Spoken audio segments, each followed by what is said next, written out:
Assalamualaikum warahmatullahi wabarakatuh, sahabat-sahabatku dimanapun Anda berada. Semoga kebahagiaan, keberkahan, kesuksesan bersama kita, keluarga dan orang-orang yang kita cintai. Amin amin ya robbal alamin. Salam NKRI harga mati, salam Pancasila Jaya, salam sejahtera untuk kita semua. Video kali ini kita akan tampilkan pengakuan dari salah seorang kiai pengasuh pondok pesantren yang mengaku beberapa tahun yang lalu, sekitar 3 tahun yang lalu, jadi sebelum meledaknya tesis Kiai Haji Madudin Usen Al-Bantani berkaitan dengan nasab para habaib, kiai tersebut didatangi oleh 5 orang habib yang menawarkan kiswah Nabi Shallallahu Alaihi Wasallam.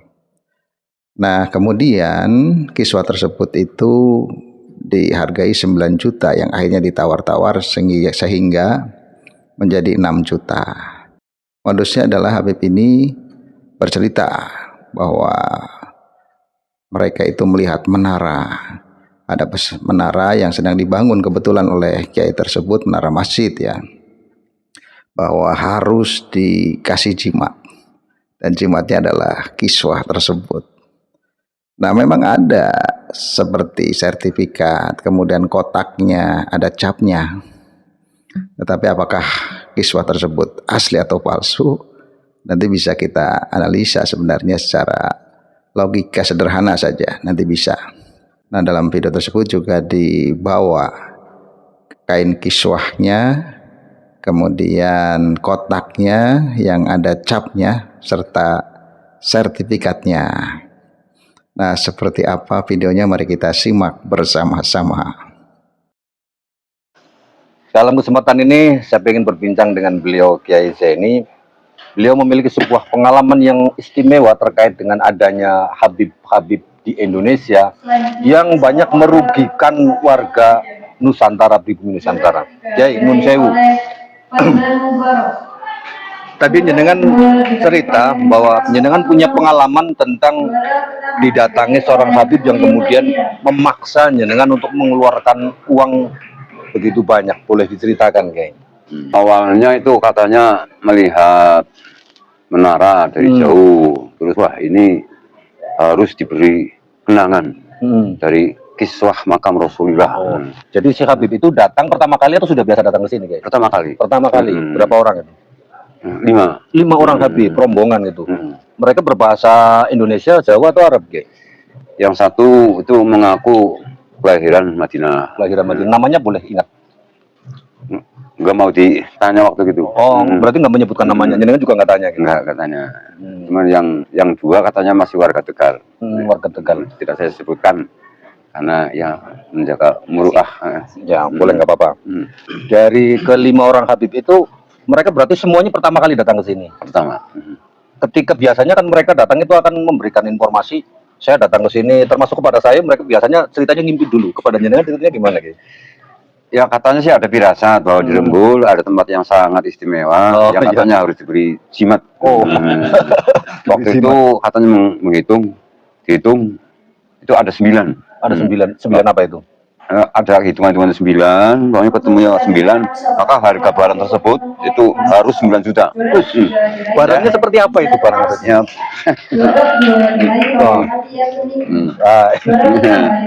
Itu barangnya. Ini barangnya sudah tinggal. Wah, ada kotaknya. Ya ada kotaknya, baunya cukup harum. Masih sekarang masih harum. Sudah apa ya? Ada tulisannya. Tulisannya di sini ada kain kiswah makam Rasulullah Shallallahu Alaihi Wasallam. SAW. Nah, ada tulisannya. Kebetulan Gus ada sertifikatnya Gus. Ada sertifikatnya. Saya nggak tahu asli apa bukannya ini. Ini ada sertifikatnya. Dinar Islamic Museum dikeluarkan oleh Kerajaan Saudi Arabia ke Dinar Islamic Museum, dari Museum Dinar Islamic. Ada stempelnya. Ini sertifikatnya seperti ini, sulur. Ini dari Habib.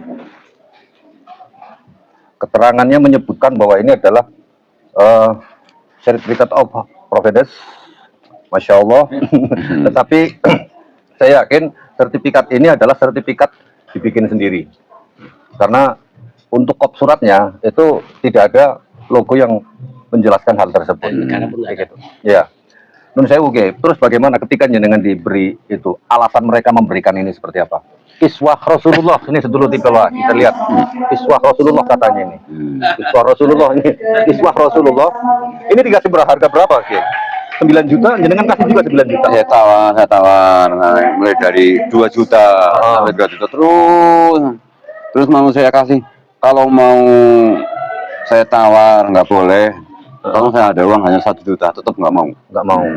Terus Ya, bahasa Jawanya itu muatani terus, mengancam terus, mengancam, menyepatani, menyepatani ya, mensumpahi, menyepatani, menyumpahi. Sumpahnya seperti apa Ki?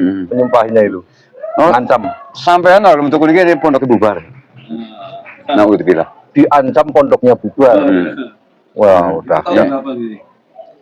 Itu kejadian tahun berapa itu? Sekitar tahun berapa? Pas waktu itu saya sedang mengerjakan menara Masjid Gunung Jati. Sekitar Masih baru ya? 3 tahunan Tahun yang lalu ya. Berarti menjelang tesis kayak Imad muncul ya? Betul. Iya. Sekitar Dua-dua. Berarti diancam dengan ancaman kalau tidak mau beli ini pondoknya bakal hancur, bubar. Terus ketika diancam jenengan punya perasaan gimana? Takut atau khawatir? Enggak. Wong saya itu terus terang setiap ada Habib tetap saya hormati. Ya. Walaupun saya kasih uang bensin, biasa kan bawa minyak, bawa sarung, ya seperti biasanya lah. Nah, saya yang sudah banyak minyak, saya tunjukkan minyaknya. Saya sudah banyak sarung, saya tunjukkan sarung, dibuat bensin aja. Itu sudah biasa. Siapapun tetap saya hormati. Cuman kali itu kok bawa barang yang harganya harus sekian. Saya merasa gimana itu, dipaksa, diancam. Terpaksa saya waktu itu pinjam uang pondok. Uang saya anak-anak, saya pinjam 3 juta. Saya kan punya uang 3 juta. Total 6 juta. 6 juta. Setelah dikasihkan 6 juta itu mereka bilang apa aja? Ya matur nuwun, terima kasih. Mudah-mudahan berkah. Kayak gitu aja. Pulang gitu kan. Terus pulang. Pulang terus foto bersama sama santri. Berarti masih ada fotonya sekarang? Mungkin waktu itu di video di santri ya, tapi nggak tahu ya. Hilang ya, hilang. Tapi Nah, terlepas dari kiswah itu asli atau tidak, meskipun dalam nalar saya itu yakin tidak asli itu. Tapi alangkah baiknya kalau kita mencari informasi tentang kiswah Nabi atau kiswah Rasulullah Sallallahu Alaihi Wasallam. Kiswah makam Nabi Muhammad Sallallahu Alaihi Wasallam adalah kain penutup makam Rasulullah di Masjid Nabawi yang biasanya berwarna hijau lembut, meski ada juga yang berwarna merah dan terbuat dari sutra murni, memiliki nilai spiritual tinggi, dipercaya membawa berkah dan sering dijual belikan dalam bentuk potongan kecil serta sertifikat keaslian untuk koleksi pribadi atau hiasan. Meskipun seringkali di pasaran banyak replikanya. Nah, ini yang perlu kita catat. Banyak replikanya, banyak imitasinya. Warna dan bahannya umumnya berwarna hijau lembut, menandakan kesuburan dan keindahan dalam Islam, terbuat dari sutra murni. Fungsinya adalah menjadi penutup fisik makam, tetapi juga pengingat spiritual dan simbol penghormatan. Ketersediaannya bagaimana? Potongan kecil kiswah asli sering diberikan kepada tokoh penting. Ya, ini tokoh penting nih, pejabat atau tokoh spiritual, tokoh agama. Namun banyak yang dijual di platform e-commerce seperti Shopee, Lazada, Tokopedia dan yang lainnya tentu. Kemudian keasliannya bagaimana? Keasliannya, potongan asli biasanya datang dengan sertifikat keaslian bersanad dari museum atau pihak berwenang.